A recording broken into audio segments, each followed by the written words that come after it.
Welcome back. It is tax season, it's looming, but so are tax scams, unfortunately. Lorna Peters here now from the Better Business Bureau to talk about some tips about how we cannot fall victim. Lorna, good morning, and thank you for being here. Thank you A for pleasure having as me. always, even though we're talking about something so awful, because I feel like no one likes doing taxes and going through that process. And then when you think of scammers on top of it, it makes it even more awful. So when we say tax scams, what are we talking about? Well, I must say it's a popular time of the year for scammers because, as we know, they're all about timing, right? And they're opportunists. Okay. So tax time is scam time. Wow. That's what we like to say. So tax scam usually occurs when a scammer gets a hold of your social security number, your date of birth, your full name, and they file your taxes before you're able to file your taxes. Oh, wow. So then they end up getting whatever return that you're supposed to be getting. Yes. Wow. So let's talk about some tips on how to avoid getting into this unfortunate situation. You said file early. File early. Okay. You know, a lot of us like to procrastinate. Life is busy. We are all busy, but scammers know that. Okay. So let's file as early as we can. You know, most employers are sending the information to you ahead of time. By February 1st, you should have everything you need. Okay. File as soon as you can. Okay, so procrastinators like me that are out there, it's not the safest thing to do.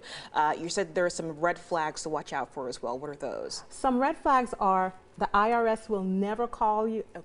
They'll never call you, and they'll never email you or text you. Okay. They do everything the traditional way. Okay. So if you receive a call or an email saying, hey, the IRS just needs to verify some information, click here, do not click. Wow. It's not the IRS. Okay. I'm going to say it again, it's not the IRS. They send everything through the mail. Okay. And if you do receive some information through the mail from IRS saying, hey, we just need you to confirm where you worked in the last 2 years, that's another red flag. Oh. If you haven't filed your taxes yet, they should not be asking you this information. Oh. So always watch out for that. Interesting. You have to just have your guard up, it seems like, at all times. All times. When it comes to your social security number, what should people be keeping in mind for that too?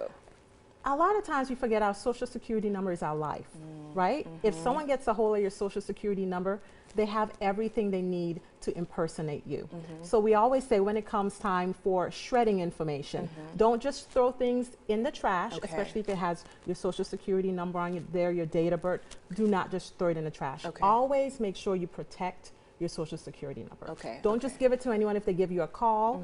If there's a new tax preparer that you know in your neighborhood, don't just go to them and give them your social security number.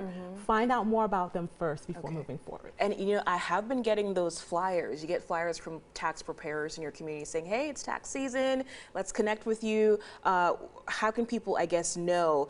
I guess you can go on the Better Business Bureau's website. We always say go to bbb.org and look up that tax preparer to see if they're actually who they say they are. Okay, makes sense. Any other tips that you want to avoid when it comes to not just getting these solicitations in the mail? You can get them by email too. What should people be looking for with that? If you receive anything that says it's from the IRS by email, go pay attention to the email you're receiving. If it's not from irs.gov, in which a lot of times they'll never send you an email, go to the IRS itself, irs.gov website. Look for the contact information, give them a call and say, hey, did you need to send me an email, or is there any additional information I need to provide to you? But don't click on any link you receive through your email or even through text saying it's from the IRS, because it's not. Makes sense. Easy enough. Well, you think so, but then so many people fall victim to this. So great tips, great advice, Lorna, as always. Thank you. We appreciate your time. Folks, again, the information is on your screen right now with some resources,